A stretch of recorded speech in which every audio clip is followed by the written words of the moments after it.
Elizabeth and I just completed a 3-week road trip, and I suspect that probably is the genesis of the topic that she'll be presenting for us today. Speaking on the topic of road trips and you, please join me in welcoming Elizabeth Purtee.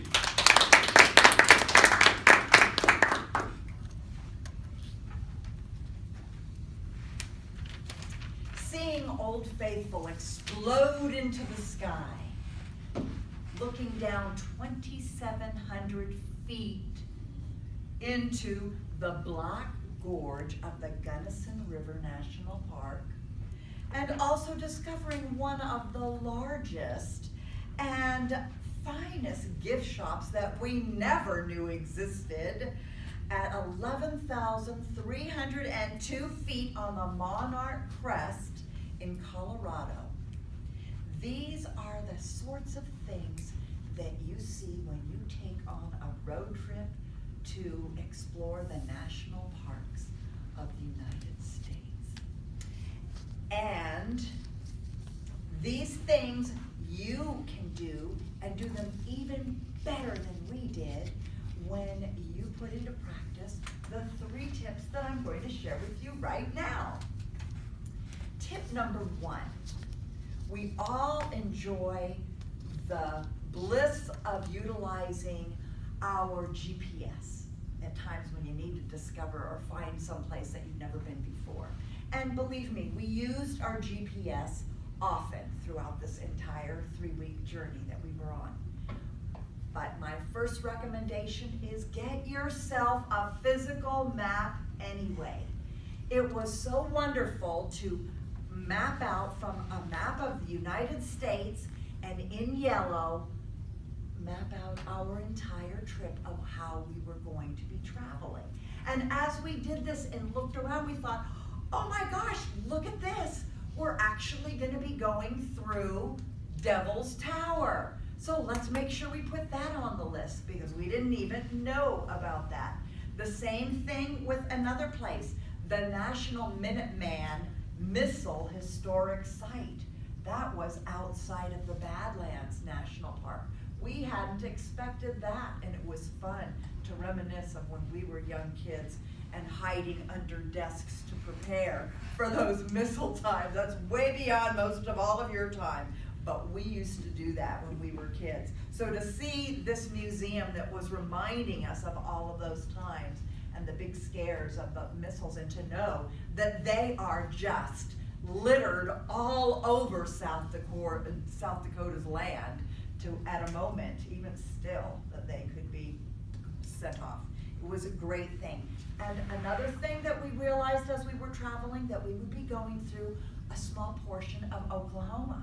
So we went to Oklahoma City and enjoyed the Oklahoma City National Museum and Memorial. And that was special. That one made me emotional when I saw that. Point number 2, be flexible.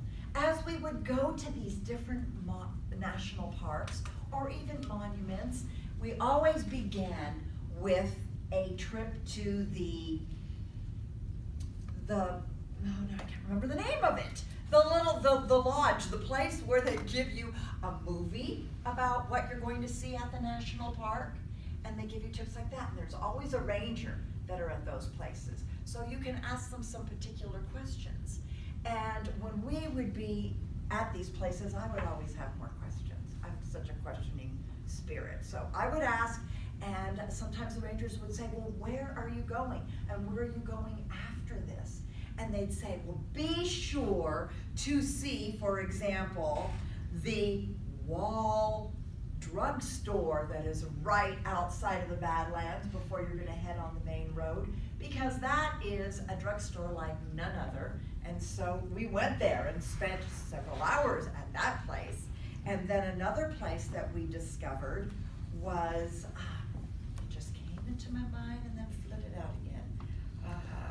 We just discovered all kinds of different things that were not on our radar as we would talk. Oh, I remember one of them.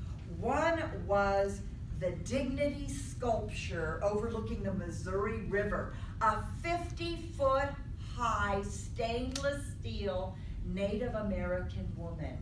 She was portraying modern art as well as history, and it was beautiful. She had stones on her that would glimmer in the daytime from the sunlight, and at night those things would gather sunlight, they were solar, so that they would give off a beautiful light at night.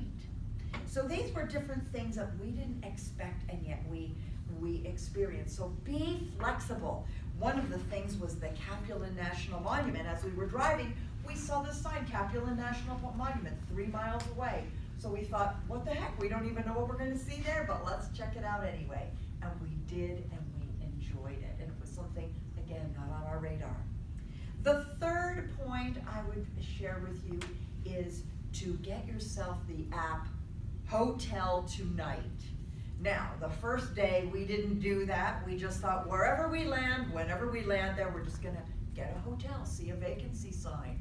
Oh boy, when you get there, especially later in the afternoon, they see you coming and you can go and find yourself a hotel that is less than the value of a Motel 6, and yet they're gonna try to get 130 or more from you a night. So what we learned to do is every day about 1 o'clock, when we discover about where we were, because we were flexible, we didn't want to feel rushed.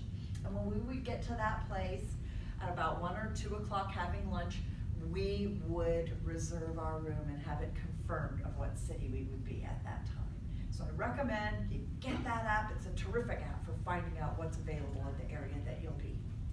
So 3 weeks on the road, for us, it was one of the most memorable weeks of Jeffrey's and my life. We saw some of America's greatest treasures.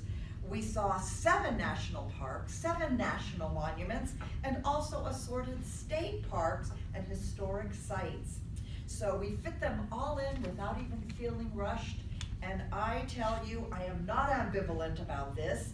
It helps to take advantage of these 3 tips so that you can also have your best road trip.